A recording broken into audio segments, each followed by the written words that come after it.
So, all right, so copy down what we have up on the board.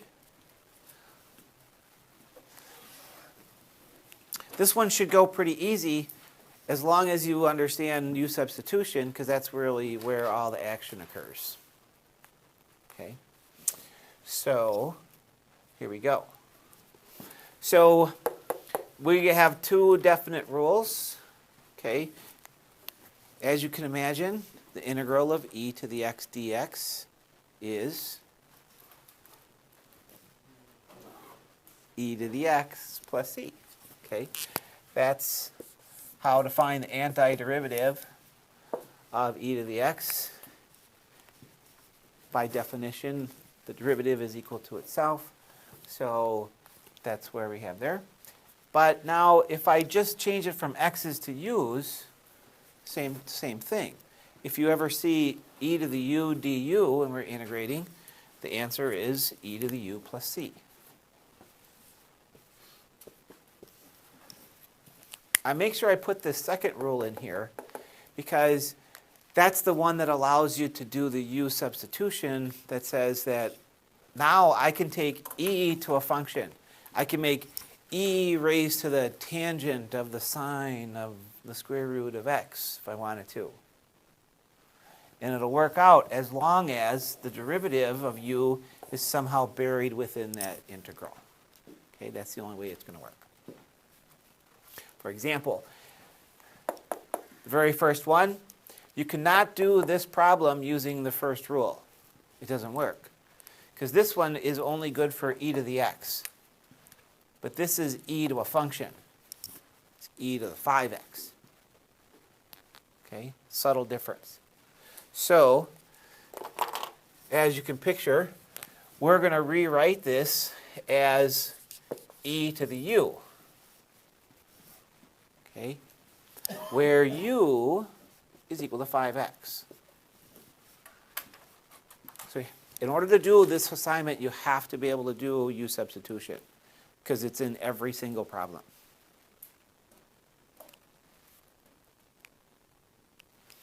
Okay, then we do the thing, which is finding the derivative, and we get 150u is equal to dx. That's like nothing new now. We've done that for like a whole week.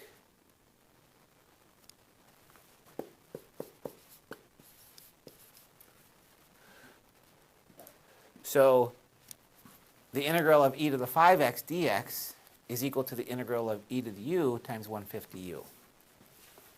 And that shouldn't come as any surprise. So then, of course, we just integrate. So it's 1/5 e to the u plus c, because the integral of e to the u du is e to the u. And then finally, you replace your u with 5x and you got it made.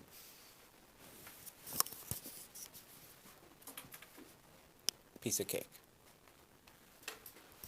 Right? Jeepers. Okay, well, let's make it fun now.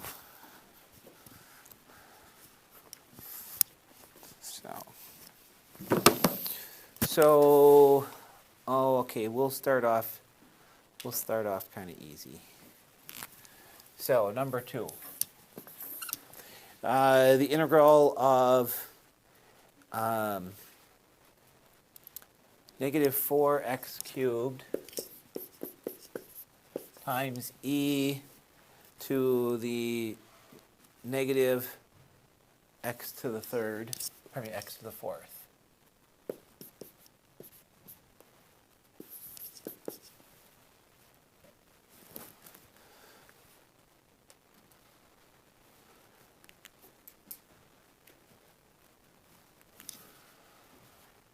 Okay. Now at first this seems really super scary, doesn't it? Initially. Unless you know a little bit about U substitution and you're like, wait a second, this is really easy. This is equal to the integral of e to the negative x to the fourth times negative 4x cubed dx.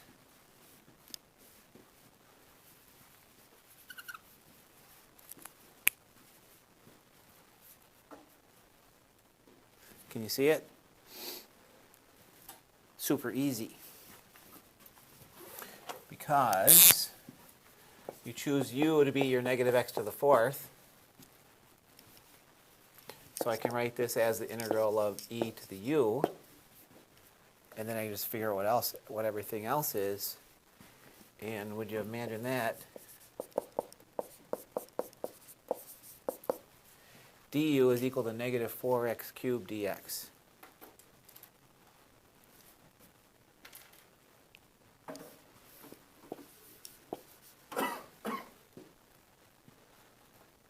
So this problem is as easy as saying, wait a second, that's e to the u, that's du, bada bing, bada boom, and this becomes e to the u plus c, and unpack it.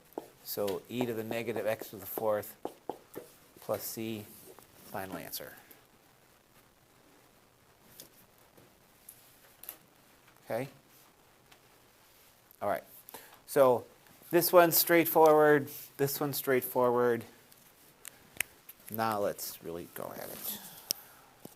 Right? It's no fun just to do the easy ones.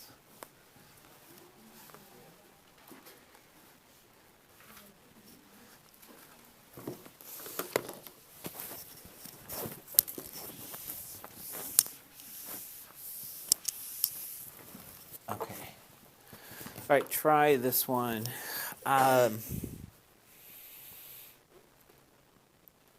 Integral of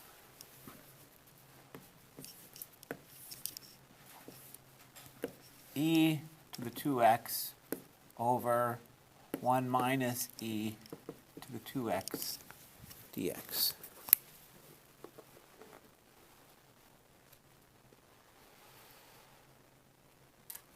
Okay, you go do that one. Actually, I'm going to put a couple of them up here.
Okay, any questions on the process here? Do you see how closely it resembles what we've been doing for the last week? It's all it's all U substitution is what it is. You just gotta just, if you know how to do U substitution, then this is really no different. It's just a different, we're just using E now. Okay, then get an answer for that one, get an answer for that one, and then I'm gonna put another one on the backboard.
I'm going to point out a key step in this one.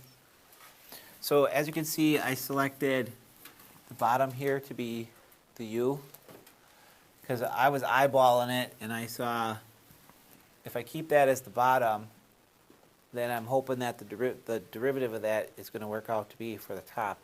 And so the derivative of this, don't forget your chain rule, you got to multiply by -1. And then that can just become minus in the front. And then notice the parentheses right here, okay? By multiplying both sides by dx, we have to put this in parentheses times dx. But isn't that convenient? It turns out that that whole thing right there can be what gets replaced by du. Now the good news is that on the AP exam, they will all work out. Okay? The bad news is when you take second semester calculus, they don't all work out.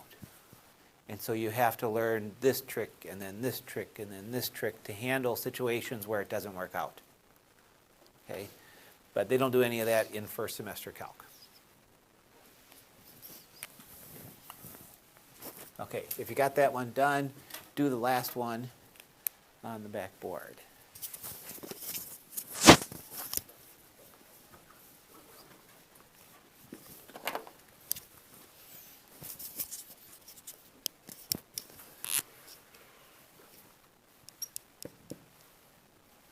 What'd you pick for u on this one?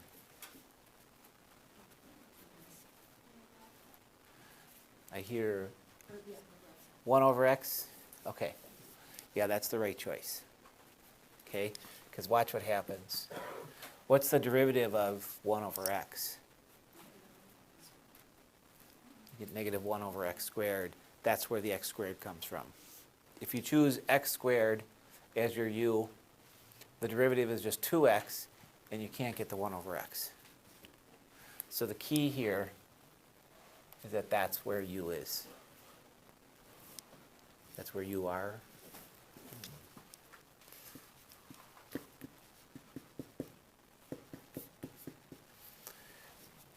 And make sure you know that you can do the derivative of that really quickly. Just treat it as x to the negative 1, and you can rewrite it. 1 over x comes up a lot, or it has in the past on the AP exam.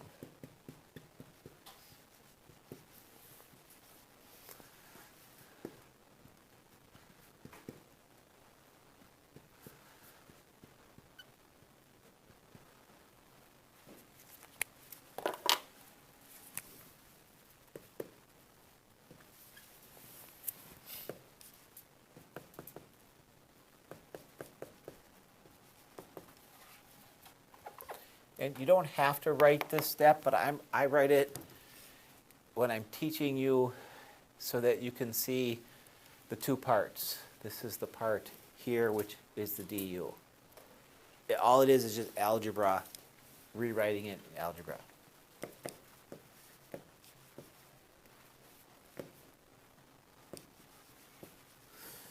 So that just turns into that,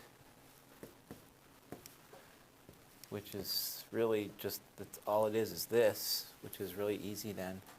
That's the whole point, trying to make it easier. So opposite of e to the u. That's Mr. Chamberlain. I should answer it.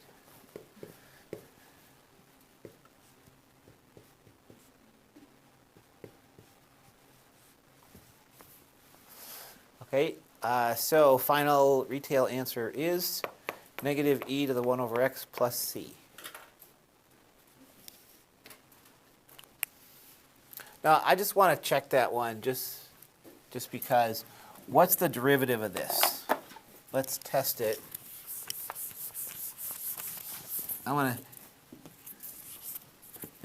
We could just be doing this all wrong, right? And it doesn't really work. So what is the derivative with respect to x of negative e to the 1 over x plus c? What is that? Well, by the chain rule, the derivative of negative e to the 1 over x is negative e to the 1 over x multiplied by the derivative of 1 over x. The derivative of 1 over x is negative 1 over x squared, and the derivative of the constant is 0. So what is negative e to the 1 over x times negative 1 over x squared? The negatives give you a positive, so you end up with e to the 1 over x squared, which is the which is the correct, which means we found the appropriate antiderivative. So I think you can trust me now. Okay. I didn't think so. You guys are so quiet today. All right, do you get to answer to the last one? All right, go do the last one. Get your final answer. You can compare with somebody. Do it. Then check it with a calculator and see if you're correct. Check the answer with a calculator to see if you're right.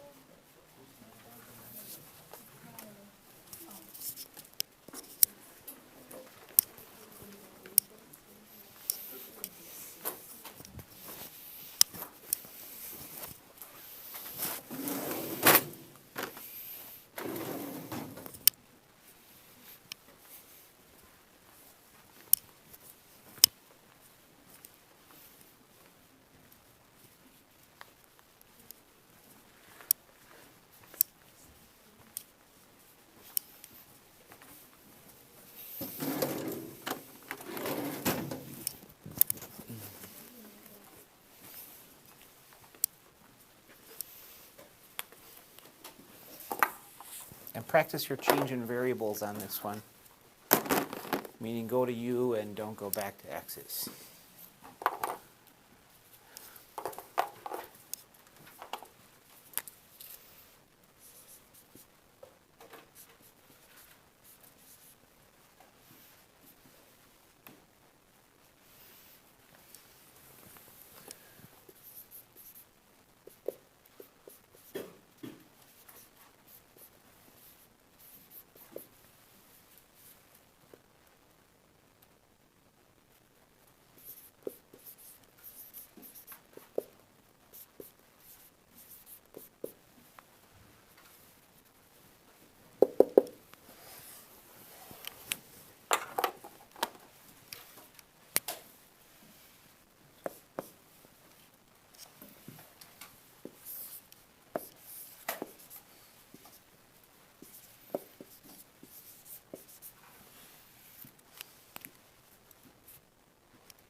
Double check my work. You good so far?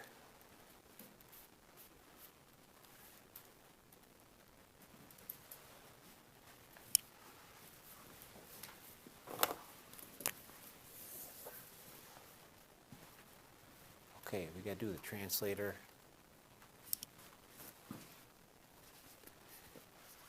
U of -2 and u of 0. U of 0 is 0, so that's that one. -2 to the third divided by 2 is -8 divided by 2. That's -4. I got -4 for the lower limit. Yes, no? Okay. So to write it in its best form, 2/3 the integral from -4 to 0 of e to the u du. So this integral will give you the exact same answer as this integral, even though they don't look anything alike. You type this into a calculator, you get a number. You type this into a calculator, but instead of writing u, you write x, and you'll get the same answer. Okay. Alrighty, so here we go. 2/3 times, I guess it's just e to the u evaluated from -4 to 0. So 2/3 e to the 0 minus 2/3 e to the -4. E to the 0 is 1, so that's 2/3 minus, nothing you can really do with that other than write it without a negative exponent. So that's one possible way to write the final answer. If you want to extract the 2/3, it would be 2/3 times 1 minus 1 over 3 e to the fourth. Okay. 1 over e to the fourth, thank you. The 3 we took out. Okay. So this is a correct answer. If you put that on the AP exam, you get it right. If you put this on the AP exam, you get it right. If it's multiple choice, you got to know which one it is. In fact, you could see this on the exam. E to the fourth minus 1 over e to the fourth. That's getting a common denominator of e to the fourth. Okay, so any one of those three are possible answers. Okay, all right, there's a homework assignment for that. That's page like 358. And so you got to do that. That's due Wednesday. Pretty much everything that you have right now is due Wednesday. Okay, but your problem set is due tomorrow, as normal, and you'll have a new problem set also that you'll pick up tomorrow.